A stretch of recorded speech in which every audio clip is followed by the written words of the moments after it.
From Montana's news leader, this is the MTN Noon News.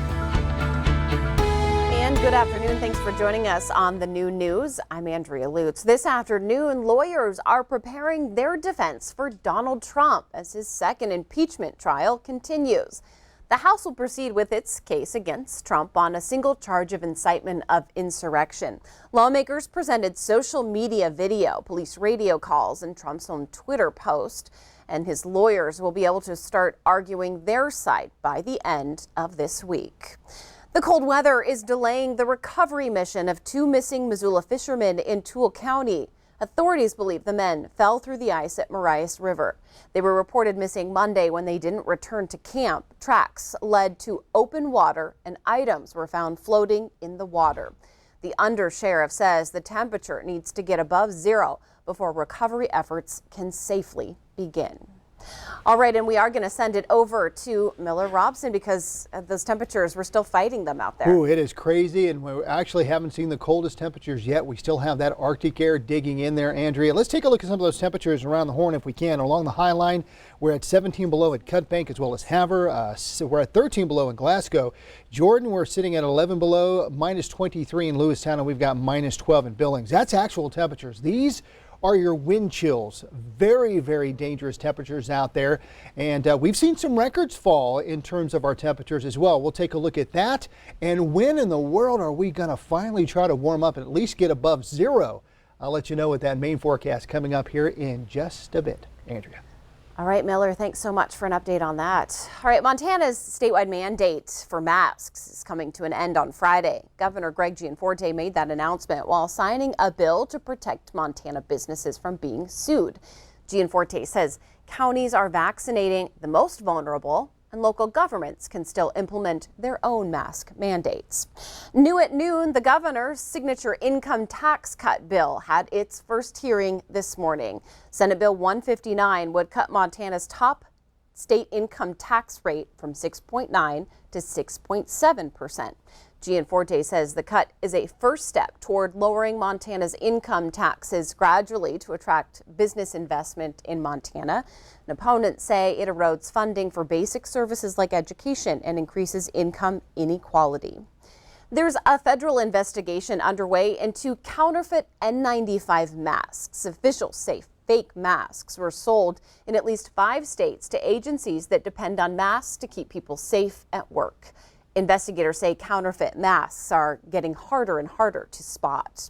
Ravalli County will turn to the Department of Emergency Services to help allocate COVID vaccines for even distribution of doses.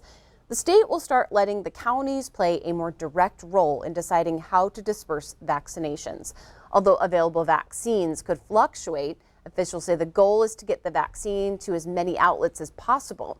They believe the emergency services will be in charge of those shipments and doses can get expanded.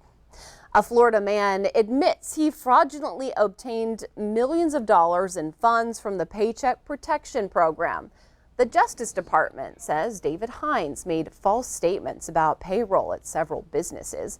He got almost $4 million and then bought himself a Lamborghini. He did not, however, make any small business payroll payments. And that's the basic point of the program. New at noon, another massive drug bust at the Montana-Canada border. U.S. Customs seized 240 pounds of cocaine from a commercial vehicle at the Sweetgrass border crossing. Officers encountered a Canadian man driving a commercial truck during outbound inspection. That's when officers discovered boxes containing the cocaine. Officers arrested the commercial truck driver and turned the case over to the United States Attorney's Office for prosecution. Enrollment numbers at the University of Montana are down nearly 8% again this year. But during a pandemic, officials say numbers are low almost everywhere. At UM, in-state enrollment is down over 20%, but officials say they're seeing increased interest. Out-of-state enrollment jumped by 35%. And school leaders say graduation numbers are making positive steps forward.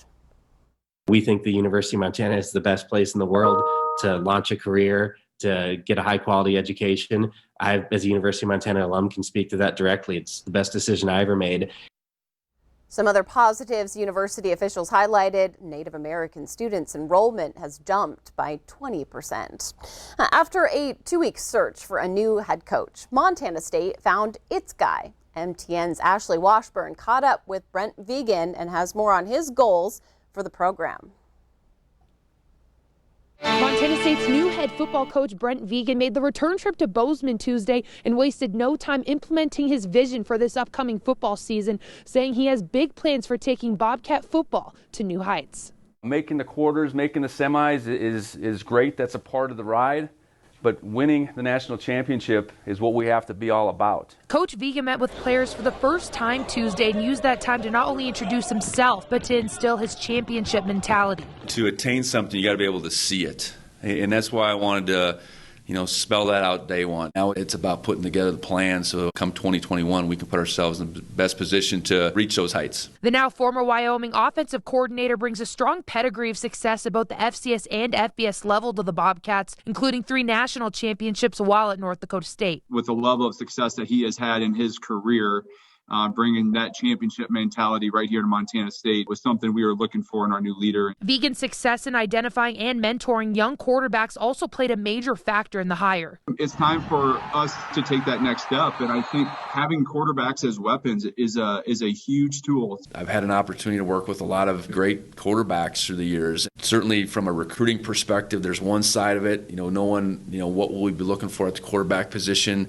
But then the guys that are here, it's taking them and putting them in the best position to utilize their talents. But before diving into schematics, Vegan's first step is putting together his staff. Montana State did prioritize keeping their current coaches together, but that could change. There's 8 guys that have contributed to the success here. And we obviously have a couple spots open, so there's some flexibility. I'd like to have the staff formulated into next week. There's a possibility that, we'll have the same coaches. Maybe they're in a little bit different role because of how the structure is set up. But I think there's going to be a lot of continuity in the end. But my job is to support our new coach in his vision and how he wants to move this thing forward. We'll, of course, keep you updated on any coaching changes he might make over the next week on montanasports.com. Reporting in Bozeman, Ashley Washburn, MTN Sports. All right, we do have more ahead on today's new news, including how a man's life was saved in Whitefish during a sudden bout of cardiac arrest. It seems like the right person was there at just the right time. But first, Miller Robson, he's back in with a look at that statewide weather forecast.